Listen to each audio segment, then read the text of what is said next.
साथियों नमस्कार, मैं हरीश चंद्र बर्णवाल। क्या आपको पता है कि पिछले कुछ दिनों में मोदी सरकार ने कृषि और किसानों के कल्याण को लेकर कुछ ऐसे फैसले किए जिसकी तरफ मीडिया वालों का ध्यान नहीं गया। ये ऐसे फैसले हैं जिससे देश की दशा और दिशा बदलने वाली है। इसके बारे में हम विस्तार से बताएंगे, लेकिन उससे पहले कुछ आंकड़े आपको दिखाता हूं। क्या आपको पता है कि 1950 से 1960 के दशक के बीच में चीन की प्रति व्यक्ति जीडीपी भारत की प्रति व्यक्ति जीडीपी से आधी थी। जी हां, चीन में जहां प्रति व्यक्ति जीडीपी $757 थी, वहीं भारत की जीडीपी प्रति व्यक्ति $1417 थी। क्या आपको पता है कि 1950 से 1960 के दशक के बीच में चीन में अनाज का उत्पादन भारत से कम होता था। चीन और भारत की आबादी एक जैसी है। दोनों एक ही समय में शोषण करने वाली राजसत्ताओं से एक ही वक्त में आजाद हुए।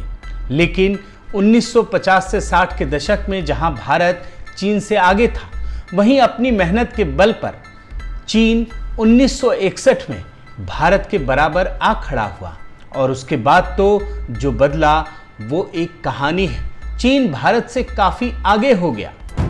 1961 में भारत और चीन दोनों देशों का मक्का उत्पादन करीब 2 मिलियन टन था, लेकिन 2014 में भारत में जहां 25 मिलियन टन मक्के का उत्पादन दर्ज हुआ, वहीं चीन ने 218 मिलियन टन मक्के का उत्पादन किया। ठीक इसी प्रकार 1961 में भारत और चीन दोनों का चावल उत्पादन करीब 6 मिलियन टन था, लेकिन 2014 में भारत में जहां 106.29 मिलियन टन चावल का उत्पादन हुआ, वहीं चीन में 207 मिलियन टन का उत्पादन हुआ। और अब गेहूं उत्पादन की भी चर्चा कर लेते हैं। 1961 में भारत और चीन दोनों का गेहूं उत्पादन भी करीब 2 मिलियन टन था, लेकिन 2014 में भारत में जहां 95.91 मिलियन टन गेहूं का उत्पादन हुआ, वहीं चीन में 126.2 मिलियन टन का। आखिर ऐसा क्या हो गया कि जो चीन भारत से इतना पीछे था, वो अचानक से भारत से इतना अधिक आगे हो गया, वो भी तब जब भारत में हरित क्रांति का ढोल पीटा गया। और हाँ, ये आपके लिए जानना जरूरी है कि भारत में कृषि योग्य भूमि चीन से अधिक है। इसका मतलब है कि भारत में कृषि विकास का मतलब सिर्फ और सिर्फ उत्पादन की बढ़ोतरी से ही लगा लिया गया और यहाँ पर कृषि और किसानों के विकास के लिए कोई कार्य नहीं किया गया। इनके विकास के लिए आधारभूत ढांचों में कोई नया प्रयोग नहीं किया गया। यहाँ किसान और कृषि विकास का मतलब सिर्फ और सिर्फ लोन की माफी और सब्सिडी बढ़ाने तक ही सीमित रहा। वहीं दूसरी तरफ चीन में कृषि और किसानों के कल्याण के लिए कार्य किए गए। लेकिन साल 2014 के बाद ये स्थिति बदल गई। साल 2014 के बाद मोदी सरकार ने किसानों और कृषि विकास पर अपना ध्यान केंद्रित किया। अब मैं आपको हाल के कुछ कदमों की जानकारी देता हूं।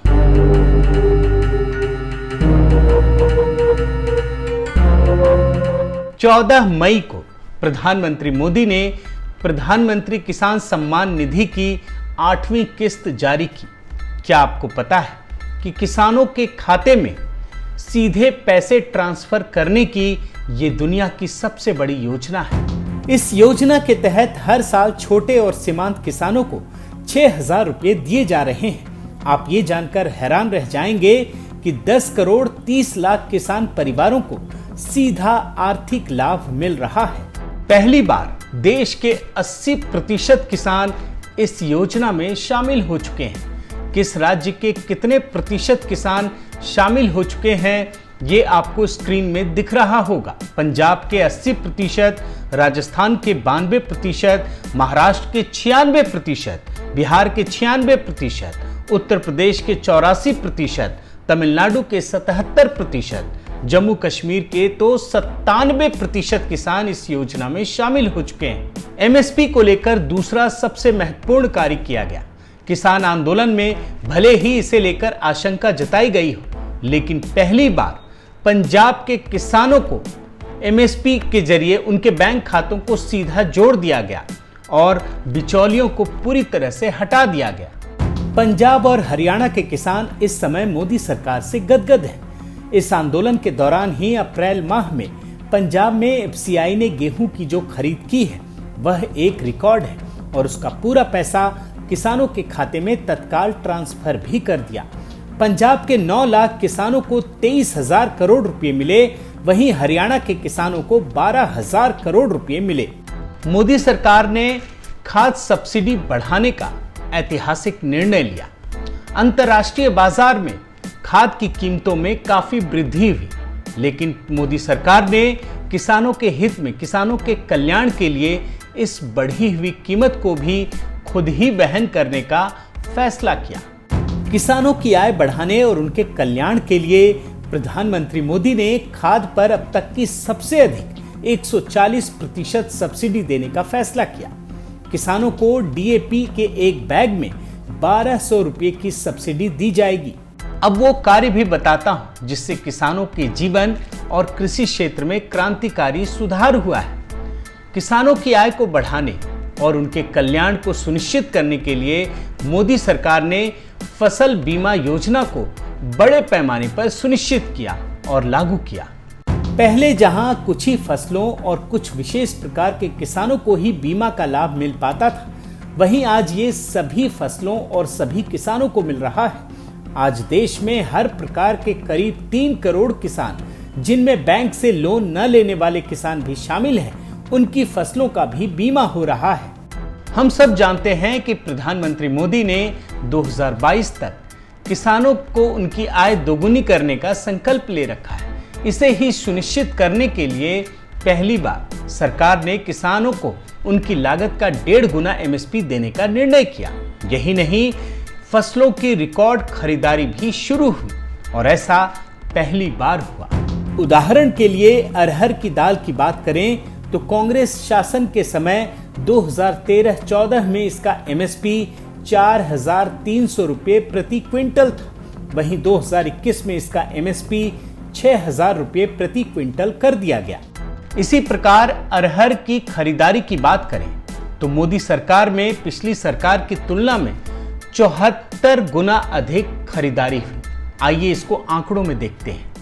मनमोहन सिंह की सरकार ने 2009-2014 के दौरान मात्र 1.52 लाख मीट्रिक टन अरहर की दाल खरीदी थी। वहीं 2014 से 19 के बीच प्रधानमंत्री मोदी की सरकार ने 112.28 लाख मीट्रिक टन की खरीद की, जो करीब 74 गुना अधिक खरीद है। मोदी सरकार ने अनाजों और तिलहन की भी रिकॉर्ड खरीदारी की है। कांग्रेस की सरकार ने 2009-2014 के दौरान गेहूं और चावल की खरीद के लिए 3.74 लाख करोड़ रुपए किसानों को एमएसपी के रूप में दिया था। वहीं प्रधानमंत्री मोदी ने 2014 से 2019 के दौरान गेहूं और चावल की खरीद पर किसानों को एमएसपी के रूप में 2 गुने से अधिक यानी करीब 8 लाख करोड़ रुपए दिए हैं।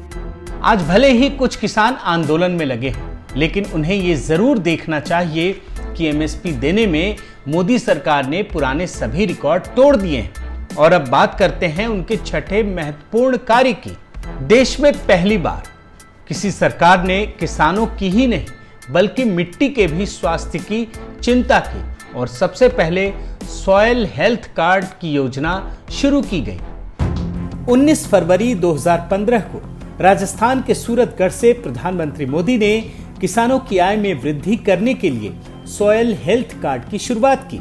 खास बात यह है कि अब तक 23 करोड़ किसानों के पास सॉयल हेल्थ कार्ड पहुंच चुके हैं। इसके तहत हर 2 साल में किसानों के खेतों की मिट्टी जांची जाती है। इससे जहां पैदावार में बढ़ोतरी हुई है, वहीं सॉयल टेस्टिंग के लिए गांव में स्वरोजगार को भी बढ़ावा मिल रहा है। सॉयल हेल्थ कार्ड ने देखिए किस प्रकार किसानों की आय में वृद्धि की है। इस कार्ड की वजह से चावल के उत्पादन की लागत में 16% तक की कमी आई है और प्रति एकड़ 20 किलो नाइट्रोजन खाद की खपत कम हुई।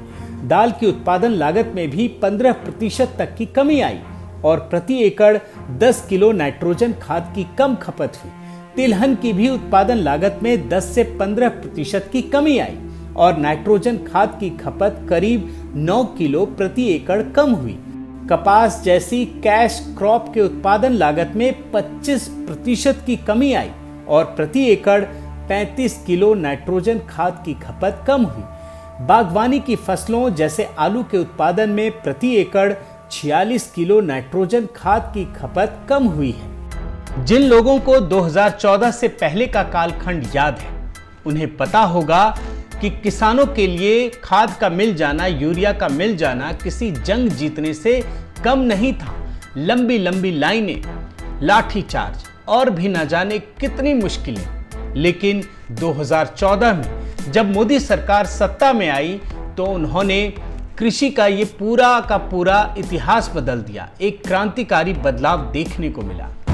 यूरिया की कालाबाजारी और इसके अंधाधुंध इस्तेमाल को रोकने के लिए सरकार ने मई 2015 से संपूर्ण यूरिया उत्पादन को नीम लेपित करना अनिवार्य कर दिया था। इससे कालाबाजारी खत्म होने के साथ ही ये फसल के लिए भी फायदेमंद साबित हुआ।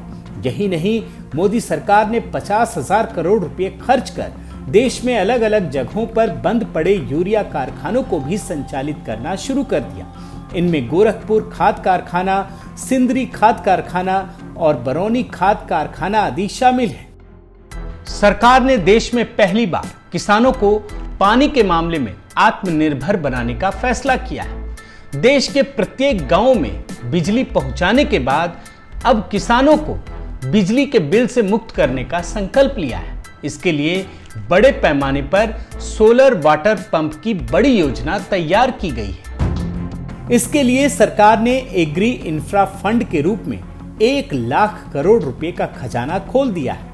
इसके तहत 2022 तक देश में 17.5 लाख सोलर वाटर पंप लगा दिए जाएंगे।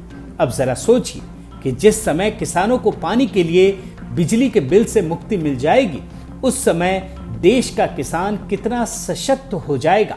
मोदी सरकार ने देश में पहली बार किसानों के लिए ऑनलाइन बाजार की शुरुआत की। देश में पहली बार 14 अप्रैल 2016 को राष्ट्रीय कृषि बाजार यानी ई-नैम की शुरुआत की गई। राष्ट्रीय कृषि बाजार एक पैन इंडिया इलेक्ट्रॉनिक पोर्टल है जो किसानों को अपनी फसल बेचने और खरीदने का मंच प्रदान करता है। ताजा आंकड़ों के मुताबिक इस समय ई-नैम पोर्टल से 1,70,00,000 किसान जुड़े हैं, जबकि करीब 1.25 लाख व्यापारी और 90,000 से अधिक एजेंट इससे जुड़े हुए हैं। यही नहीं, 18 राज्य और 3 केंद्र शासित प्रदेशों के 1852 फूड प्रोड्यूसिंग ऑर्गेनाइजेशंस भी ई-नैम पोर्टल से जुड़े हैं। Last but not the least, किसानों के कल्याण के लिए मोदी सरकार की 10वीं बड़ी योजना किसान क्रेडिट कार्ड है। आज किसान सम्मान निधि लेने वाले, उसका लाभ लेने वाले करीब 10.5 करोड़ किसानों को किसान क्रेडिट कार्ड योजना का भी लाभ मिल रहा है। देश में करीब 7 करोड़ किसानों के पास एक्टिव किसान क्रेडिट कार्ड है। इन्हें 3 लाख रुपए तक का ऋण सिर्फ 4% ब्याज पर मिल रहा है। सरकार कोविड के दौरान शेष 3 करोड़ किसानों को भी, जिनके पास किसान क्रेडिट कार्ड नहीं है, उन्हें भी ये सुविधा दे रही है। आज तक कृषि विकास को, किसानों को अन्नदाता के रूप में देखते आए हैं। यही इमेज पिछले 70 सालों में क्रिएट करने की कोशिश की गई है, लेकिन किसानों के कल्याण के लिए सचमुच में कभी कुछ नहीं किया गया। जब भी किसानों के कल्याण की बात हुई, इसे सिर्फ लोन माफी और सब्सिडी बढ़ाने तक ही सीमित रखा गया। लेकिन साल 2014 के बाद इसमें एक बड़ा बदलाव आया। प्रधानमंत्री मोदी ने इसको देखने का नजरिया बदला और उन्होंने कृषि विकास को किसान केंद्रित अप्रोच के साथ देखने की पहल की है, जो कृषि और किसानों के कल्याण के लिए एक बहुत बड़ा बदलाव है।